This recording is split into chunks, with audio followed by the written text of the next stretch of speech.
There are so many ways of making frittata and so many different flavour combinations, but I find the best one would have to be the Spanish variety, which is a potato frittata. It's got lovely onions in it, and I'm going to give mine a slight twist by adding some sweet corn. So let's start with the potatoes. We want to cook these down until they're slightly crisp and golden. Now I'm using these fantastic Charisma potatoes, which are in fact 25% less carbs. So this is a really light dish. I sometimes make this for a quick dinner. It's also a really great lunchbox filler. So we're going to cut our potatoes just into little squares like this. And look at this lovely flesh. It's golden, and I'm leaving the skin on. The skin is quite thin on these potatoes, so no need to peel them at all. So as long as they're roughly the same size, then you don't have to be too pedantic with your cut. So we want quite a lot of potatoes because when I'm going to make this frittata, I'm making a big batch, like I said, because it's fantastic to eat hot or cold. So last little cut. Extra virgin olive oil, a good glug into a saute pan, and then in with our potatoes.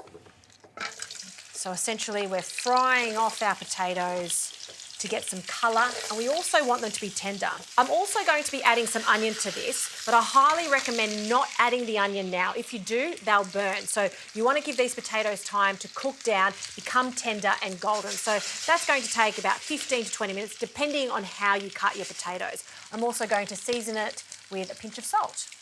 While they're cooking, let's get on to the egg mixture. So into a bowl, I'm going to add some eggs, and we'll just break them up and give them a really good whisk to combine everything together. Essentially, the egg is the glue binding everything together. So we'll whisk that, and I'll add a small amount of salt, not too much salt, and a pinch of pepper. All right, that can go to one side. Now I'm serving this with a really fresh tomato salad in true Spanish style. So in a bowl, we'll add some tomatoes. Have a look at these tomatoes. Aren't they just stunning? Heirloom tomatoes. With your tomatoes, bring them out of the fridge before you're serving them. In fact, even better, just don't put them in the fridge. Leave them in your fruit bowl. They'll become sweeter and more interesting in flavour. You'll actually taste the characteristic of the tomato. So I'm going to cut these in all different shapes. So I've got some wedges. They can go into the bowl.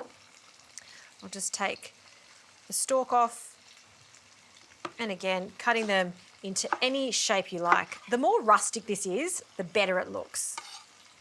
We'll grab one of these bright red ones, and again, cutting them into all different shapes. And I like to do this ahead of time and let them sit there so they can almost marinate in the olive oil, the salt and the vinegar. I'm using some sherry vinegar, so we'll just drizzle that over. I also like to add some capsicum, roasted capsicum that I've thinly sliced for this salad. It's totally optional. You could just use the jar ones too because they're quite sweet. Again, a pinch of salt, and I'm going to bring over some extra virgin olive oil. Okay, so some olive oil, and then give that a toss and let that sit there. And I guarantee, even sitting there for 10 minutes, the taste is going to be so fantastic, so juicy. All right, we need to just wait for these potatoes to cook. You want them to be completely tender and crispy and golden on the outside. So about 15 to 20 minutes. Then I'm going to add the onion and cook it for a further 5 minutes.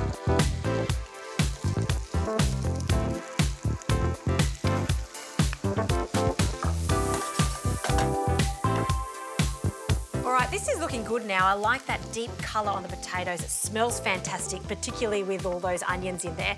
And the onions take no time at all to start to caramelise. Finally, some corn. I've got some fresh corn kernels that I've cut off the cob, but you could absolutely use frozen for this. I just love the corn because it gives a pop of sweetness to the dish, and extra veggies is great. So one last little toss.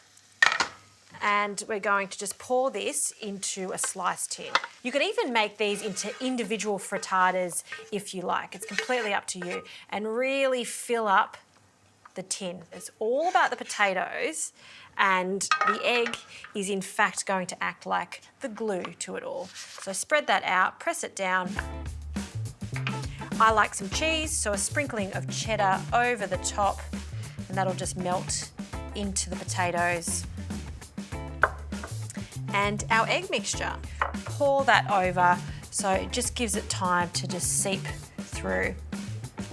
And it goes into the oven. Doesn't take long at all to cook because all we're doing is setting that egg, so about 15 to 20 minutes at 180 degrees.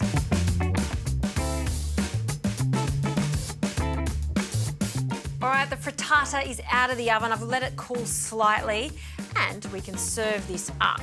So I'm just going to take a nice chunky wedge out. I just love how sturdy this is, full of potatoes. Look at that, all potato, minimal egg there.